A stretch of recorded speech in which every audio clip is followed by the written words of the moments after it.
एक बार की बात है, एक सेठ जी थे जिनके पास बहुत धन दौलत थी। सेठ जी की एक बेटी थी जिसकी शादी उन्होंने एक बड़े और प्रतिष्ठित परिवार में की थी, मगर बेटी के दुर्भाग्य के कारण उसका पति जुआरी और शराबी निकला और उनके घर की सारी संपत्ति धीरे धीरे खत्म हो गई। बेटी की इस हालत से सेठानी जी बेहद चिंतित रहती थीं। वे अक्सर सेठ जी से कहती, आप तो दुनिया भर की मदद करते हो, लेकिन अपनी बेटी की मदद क्यों नहीं करते जो इस कठिन समय से गुजर रही है।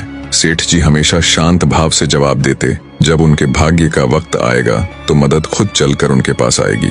एक दिन सेठ जी किसी काम से बाहर गए हुए थे, तभी उनका दामाद अचानक उनके घर आ पहुंचा। सास यानी सेठानी जी ने दामाद का आदर सत्कार किया और सोचा कि क्यों न अपनी बेटी की मदद की जाए। उन्हें एक उपाय सूझा। उन्होंने मोतीचूर के लड्डुओं में सोने की अशर्फियां छिपाकर रख दी ताकि दामाद को यह लड्डू देकर उसकी आर्थिक मदद हो सके। सेठानी जी ने दामाद को विदा करते समय 5 किलो शुद्ध घी के लड्डू जिनमें सोने की अशर्फियां थीं, उसे उपहार में दे दिए। दामाद लड्डू लेकर वहां से चला, लेकिन रास्ते में उसने सोचा, इतने भारी लड्डू घर तक ले जाने का कोई फायदा नहीं है, क्यों ना इन्हें यही बेच दूं। उसने पास की मिठाई की दुकान पर लड्डू बेच दिए और उन पैसों को अपनी जेब में डाल लिया। संयोगवश उसी दिन सेठ जी घर लौटते वक्त मिठाई की दुकान पर पहुंचे और उन्होंने घर के लिए कुछ मोतीचूर के लड्डू खरीदने का सोचा। दुकानदार ने वही लड्डू का पैकेट सेठ जी को बेच दिया जिसे कुछ देर पहले दामाद ने बेचा था। सेठ जी लड्डू लेकर घर पहुंचे और सेठानी जी को लड्डू का वही पैकेट दिखाया। सेठानी जी ने जैसे ही लड्डू का पैकेट देखा, वह चौंक गई। उन्होंने एक लड्डू तोड़कर देखा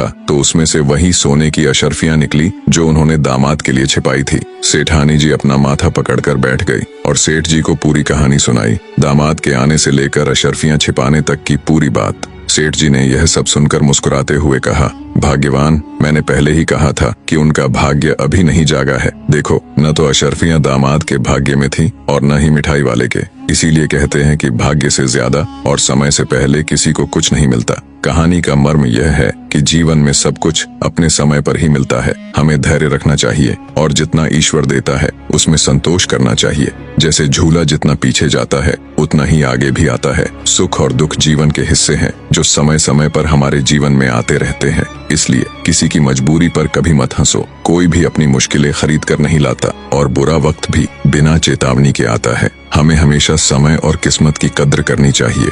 वीडियो पसंद आया हो तो वीडियो को एक लाइक करके कमेंट में अपनी प्रतिक्रिया जरूर शेयर करें।